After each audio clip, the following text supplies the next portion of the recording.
आज देश का किसान तकलीफ के अंदर है और हम खुद भी पिछली बार एनडीए से जीत के आए थे 19 के अंदर, लेकिन ये हमारे मंत्री जी बैठे पंजाब से, हमने एनडीए इसलिए छोड़ी, तीनों कृषि बिल जब सरकार लेके आई हम लोग किसानों के समर्थन के अंदर सड़कों पे गए, सत्ता को ठोकर मार के यहाँ पे दोबारा जीत के आए।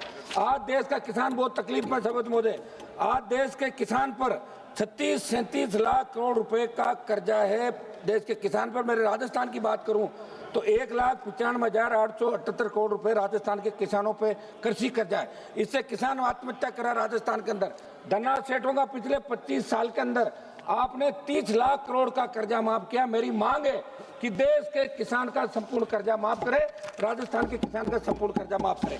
एमएसपी खरीद पे आप लोग बड़े बड़े दावे कर रहे हैं, लेकिन राजस्थान पे जो आपका लक्ष्य है, देश में लक्ष्य है, उसमें राइडर लगे हुए आपके 25 क्विंटल से 40 क्विंटल आपने किया, लेकिन खरीद नहीं हो रही। मेरी मांग है कि एमएसपी खरीद गारंटी कानून बने और सारा आप जो भी किसान के उपज होती है उसको खरीद गारंटी कानून के तहत खरीदे।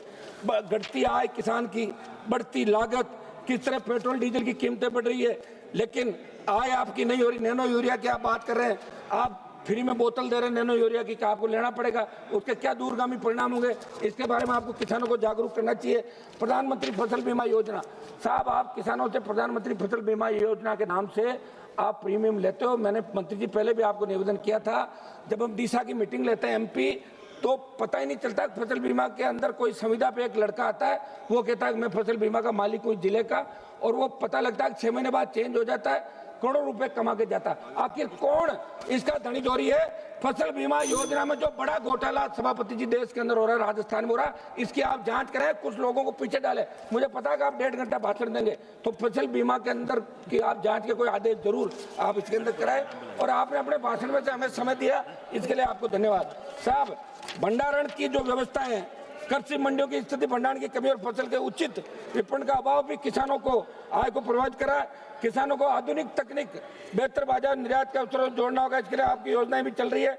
मगर मेरे संसदीय क्षेत्र नागौर सहित राजस्थान, 1 मिनट साहब, ग्रामीण क्षेत्रों में आज भी भंडारण की बहुत बड़ी समस्या है। सब एक मैं सुझाव दे रहा हूँ साहब, समझ कुछ 1-2 सुझाव है मेरा आग्रह है कि नागौर में मंत्री जी बैठे हैं, नागौर के अंदर केंद्रीय कृषि सूक्ष्म विश्वविद्यालय की स्थापना की जाए। पीएम किसान निधि का 6 से 8 हजार रुपए आप दे रहे हैं, हम चाहते हैं कि 1 लाख रुपए, अगर सम्मान चाहते हो तो किसान को प्रतिवर्ष 1 लाख रुपए सम्मान निधि के नाम पे आप दें। एक मेरी मांग है साहब, प्रबंधन सहित 2016 में संशोधन, एक संशोधन करते हैं। सूखा घोषणा की अवधि सूखे प्रभाव के अनुसार आगामी वर्ष के मार्च जुलाई तक या मानसून अंत तक जो पहले हो उस तक की जाए। फसल बीमा योजना को पारदर्शी किसान हितैषी बनाया जाए। मेरे संसदीय नागौर के डीडवाड़ा कुचाम जिले में एक कृषि विज्ञान केंद्र स्वीकृत किया जाए, और नागौर में मूंग पे अनुसंधान है तो आईसीएआर के सहयोग से राष्ट्रीय स्तर का अनुसंधान केंद्र खोला जाए। धन्यवाद। उमेश पटेल जी, देखो मंत्री जी ने बताया था।